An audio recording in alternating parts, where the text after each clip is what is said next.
Hai semuanya, berikut ini adalah pemaparan video dari kelompok 1 mengenai kalor dan perubahannya. Adapun kompetensi dasarnya sebagai berikut.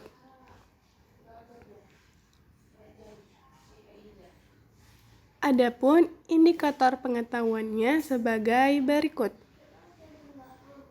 Selanjutnya itu manfaat mempelajari materi ini. Yang pertama, salah satu sumber energi yang dapat memancarkan energi kalor atau panas adalah matahari. Dengan energi kalor yang bersumber dari matahari, kita dapat menjemur pakaian. Kemudian, yang kedua adalah termos. Termos biasanya digunakan untuk menyimpan air panas dengan dinding di dalam termos yang dirancang seperti kaca atau benda-benda yang mengkilat.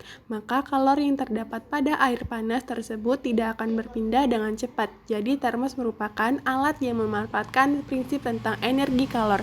Kemudian yang ketiga itu adalah terjadinya angin darat dan angin laut. Merupakan angin salah satu peristiwa dari konveksi udara. Konveksi perpindahan merupakan perpindahan yang disertai dengan perpindahan partikel. Konveksi biasanya terjadi pada zat fluida atau zat yang dapat mengalir seperti air dan udara. Oleh karena itu, para nelayan memanfaatkan angin darat untuk dapat mencari ikan. Nah, banyak sekali ya manfaat kita mempelajari energi kalor. Apakah kalian dapat menyebutkan contoh yang lain? Coba kalian perhatikan gambar ini. Apakah yang kamu rasakan ketika kamu menyentuh ujung sendok yang tercelup pada kopi yang panas? Tentu saja tangan kamu akan terasa panas, karena ujung sendok yang kamu pegang menjadi panas. Mengapa hal tersebut bisa terjadi? Nah, untuk itu di video ini kita akan menyelidiki lebih lanjut lagi mengenai apa pengertian kalor, apa satuan kalor, bagaimana kalor dapat berpindah, dan bagaimana cara menghitung kalor. Nah, kali ini saya akan mengajak kalian untuk melakukan suatu percobaan sederhana dengan menggunakan aplikasi PET Simulation. Nah, ini merupakan aplikasi PET Simulation yang akan kita gunakan untuk menyelidiki apa pengertian kalor dan bagaimana kalor dapat berpindah. Nah, lakukan pengamatan. Saya akan menjelaskan apa saja item-item yang ada pada aplikasi ini.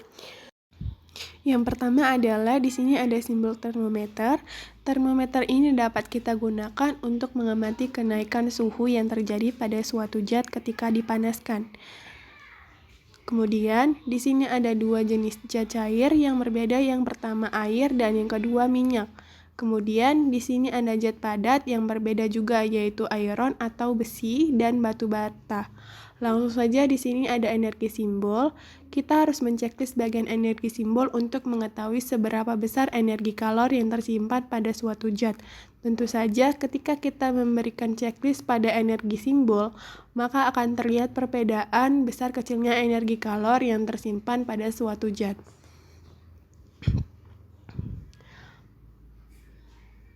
Langsung saja langkah pertama kita akan meletakkan gelas kimia berisi air dan minyak pada alat pemanas seperti ini.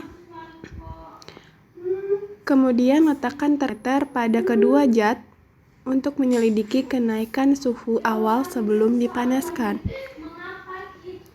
Kemudian langkah berikutnya kita checklist simbol energi dan link headers untuk membantu memvisualisasikan energi kalor yang berpindah. Oke, langsung saja kita akan menyalakan api pada pembakar. Nah, coba kalian perhatikan suhu pada kedua zat tersebut dan juga perhatikan jumlah energi kalor ketika kedua zat dipanaskan. Apa yang akan terjadi? Nah, berdasarkan hasil pengamatan diperoleh bahwa yang pertama, perubahan suhu, kedua zat berbeda tergantung pada jenis zatnya. Minyak mengalami perubahan suhu atau kenaikan suhu lebih banyak daripada air. Tetapi kita amati jumlah energi kalor diserap lebih sedikit dibandingkan pada air. Artinya, air tidak mudah panas karena memiliki kalor jenis yang lebih besar daripada minyak. Karena prinsipnya semakin besar nilai kalor jenis, maka semakin banyak pula kalor yang digunakan untuk memanaskan suhunya sebesar 1 derajat Celcius. Sebaliknya, semakin sedikit kalor jenis suatu benda, maka semakin mudah untuk naiknya suhu. Lebih sedikit pula kalau yang dibutuhkan untuk menaikkan suhu sebesar 1 derajat Celcius. Kita dapat simpulkan bahwa minyak lebih cepat naik sesungguhnya daripada air, karena minyak memiliki kalor jenis yang jauh lebih kecil daripada air. Selanjutnya kita akan melakukan percobaan yang kedua. Kita akan letakkan batu bata dan besi di atas pembakar, kemudian kita checklist energi simbol dan link heater, lalu kita letakkan termometer pada kedua zat. Kemudian kita akan mengamati kenaikan suhu dan jumlah energi kalor yang diserap saat dipanaskan. Coba perhatikan peristiwa ini. Berdasarkan hasil pengamatan, besi merupakan benda yang bersifat konduktor, yaitu benda mudah menghantarkan panas, sedangkan batu bata termasuk benda yang bersifat isolator, yaitu benda yang sulit menghantar panas. Terlihat dari jumlah energi kalor yang berpindah atau diserap oleh kedua zat itu lebih banyak besi daripada batu bata, sehingga benda isolator dapat menyimpan panas lebih lama daripada benda konduktor. Nah, kemudian terlihat pada kenaikan suhu, batu bata lebih tinggi daripada besi. Nah, melalui percobaan kedua ini, kita pun menjelaskan peristiwa yang terjadi dalam kehidupan sehari-hari. Mengapa ketika kita memegang benda-benda atau gagang pintu yang terbuat dari logam terasa lebih dingin daripada benda yang terbuat dari bahan isolator, misalnya kayu? Nah, pada saat kita memegang gagang pintu logam, maka ada kalor yang berpindah dari tangan kita ke logam yang bersifat konduktor, bahan yang mudah untuk menyerap panas. Sebabnya, maka kita merasakan gagang logam akan terasa lebih dingin. Berbeda halnya dengan gagang pintu yang terbuat dari isolator. Bahan isolator lebih sulit untuk menghantar panas, sehingga kayu cenderung lebih lambat untuk merambatkan panas daripada gagang pintu yang terbuat dari logam.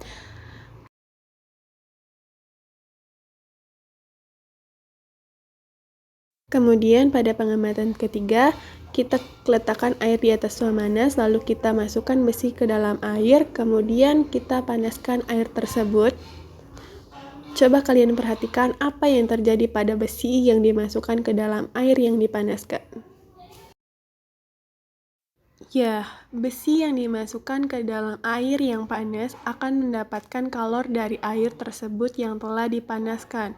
Jadi, kalau berpindah dari air panas menuju besi, sehingga kita dapat menyimpulkan pengertian dari energi kalor, yaitu energi yang berpindah dari benda yang bersuhu tinggi ke benda yang bersuhu rendah. Nah, selanjutnya kalian pun dapat menyimpulkan berdasarkan hasil pengamatan yang sudah dilakukan simulation. Dengan tes simulation, kita dapat mendefinisikan pengertian kalor. Merupakan salah satu bentuk energi yang berpindah dari benda yang bersuhu tinggi ke benda yang bersuhu rendah ketika kedua zat tersebut disentuhkan. Kemudian, satuan internasional dari kalor dinyatakan dengan joule atau disimbolkan huruf J, dan satuan lainnya yaitu kal atau kalori. Nah, 1 kalori adalah banyaknya kalor yang diperlukan untuk memanaskan sebanyak 1 kg air dengan suhu 1 derajat Celcius. Adapun 1 kalori sama dengan 4,2 joule. Adapun 1 joule sama dengan 0,24 kalori. Alat untuk mengukur kalor disebut sebagai kalorimeter. Alat ini dapat juga dimanfaatkan untuk menentukan kalor jenis suatu zat. Nah, bagaimana cara untuk menghitung kalor? Kita gunakan rumus Machet. N-nya itu adalah massa dalam satuan kilogram, C-nya yaitu kalor, jenis zat dalam satuan joule per kilogram Celcius derajat, dan T merupakan kenaikan suhu dari suhu awal menjadi suhu akhir setelah dipanaskan, satuannya adalah derajat Celcius. Kemudian apa arti dari kalor jenis zat? Kalor jenis zat adalah banyaknya kalor yang diserap atau diperlukan oleh 1 kg zat untuk menaikkan suhu sebesar 1 derajat Celcius. Atau bisa juga diartikan sebagai kemampuan suatu benda untuk melepaskan atau menerima kalor. Nah, bagaimana kalor dapat berpindah? Nah, kalor dapat berpindah dengan cara konveksi, konduksi, dan radiasi. Konduksi terjadi pada zat padat, sedangkan konveksi terjadi pada zat fluida atau zat yang mudah untuk mengalir, yaitu zat cair dan gas. Sedangkan radiasi adalah berpindah kalor tanpa memerlukan medium. Oke, demikianlah pembahasan mengenai kalor dan perubahannya. Sampai bertemu pada video selanjutnya. Bye-bye.